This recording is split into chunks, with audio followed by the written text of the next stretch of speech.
So భారతదేశ operation పై పాకిస్తాన్ కూడా ఒక ప్రకటన విడుదల చేసింది. పాకిస్తాన్ న్యూస్ పేపర్ ప్రకారం అయితే కాశ్మీర్లో ఉగ్రవాద దాడుల నేపథ్యంలో ఇరు దేశాల మధ్య తీవ్రమైన ఉద్రిక్తతల మధ్య భారతదేశం కోట్లీ, బహవల్పూర్, ముజఫరాబాద్లో క్షిపణి దాడులు నిర్వహించిందని inter services public relations director general lieutenant general Ahmed Sharif Chaudhry ఒక ప్రకటన జారీ చేసిండ్రు. పహల్గామ్ ప్రతీకారం మొదలైంది. ఉగ్రవాదానికి వ్యతిరేకంగా ఇప్పుడు భారతదేశం ఆపరేషన్ సింధూర్ ప్రారంభించింది.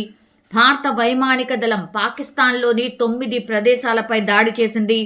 భారతదేశం దాడి తర్వాత ఇప్పుడు లాహోర్, సియాల్కోట్ విమానాశ్రయాలను 48 గంటల పాటు మూసివేస్తున్నట్టు పాక్ కూడా ప్రకటన జారీ చేసింది. భారతదేశం ఆపరేషన్ సింధూర్ ప్రారంభించినటువంటి సమయంలోనే జమ్మూ కాశ్మీర్లోని పూంచ్, రాజౌరి ప్రాంతాల్లో భింబల్ గాలిలో ఫిరంగి కాల్పులు జరపడం ద్వారా పాకిస్తాన్ మరోసారి కాల్పుల విరమణ ఒప్పందాన్ని ఉల్లంఘించినట్టయింది.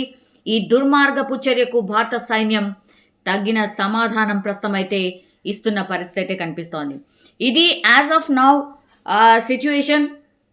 యాక్చువల్లీ ఏ ప్రదేశాలను పూర్తిగా ఒక టార్గెట్గా వెళ్తోంది అనేది కూడా ఆపరేషన్ సింధూర్ను ప్రధానమంత్రి నరేంద్ర మోడీ కూడా ప్రత్యక్షంగా పర్యవేక్షిస్తున్న పరిస్థితి. పాకిస్తాన్లోని 9 ఉగ్రవాద స్థావరాలను సైన్యం విజయవంతంగా ధ్వంసం చేసేసింది.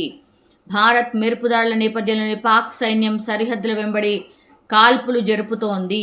మనమంతా సిద్ధంగా ఉన్నాం. ఉగ్రవాద శిబిరాలపై దాడులను భారత ఉన్నతాధికారులు ప్రపంచ దేశాలకు కూడా స్పష్టం చేసినటువంటి పరిస్థితి. సో పూర్తిగా ప్రధాని నరేంద్ర మోడీ కూడా పర్యవేక్షిస్తున్నారు.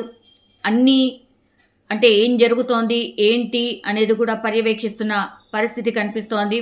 అయితే ఈ దాడి కూడా మంగళవారం అర్ధరాత్రి 1:44 ప్రాంతంలో ఆపరేషన్ సింధూర్ పేరుతో పాకిస్తాన్లోని ఉగ్రస్థావరాలపై భారత సైన్యం మెరుపు దాడులు స్టార్ట్ చేసింది. ఇందులో భారత ఆర్మీ, ఎయిర్ ఫోర్స్, నేవీ బలగాలు పూర్తిగా అన్నీ కూడా ఈ దాడిని నిర్వహించాయి. మిసైళ్లతో లక్ష్యాలపై విరుచుకుపడ్డాం.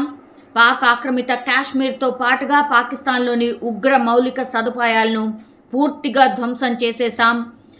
భారత్పై సీమాంతర ఉగ్రవాదులకు కుట్ర పన్నినట్టు భావిస్తున్న మొత్తం 9 స్థావరాలపై ఆర్మీ దాడులు చేపట్టిన పరిస్థితి కనిపిస్తోంది. సో ఆపరేషన్ సింధూర్ అనంతరం భారత్ మాతాకి జై పేరుతో పలువురు చాలామంది కేంద్ర మంత్రులు, ప్రముఖులు సోషల్ మీడియాలో పూర్తిగా పోస్టులు పెడుతున్న పరిస్థితి. ఎస్, ఆపరేషన్ సింధూర్ నిజంగా ఇది సక్సెస్.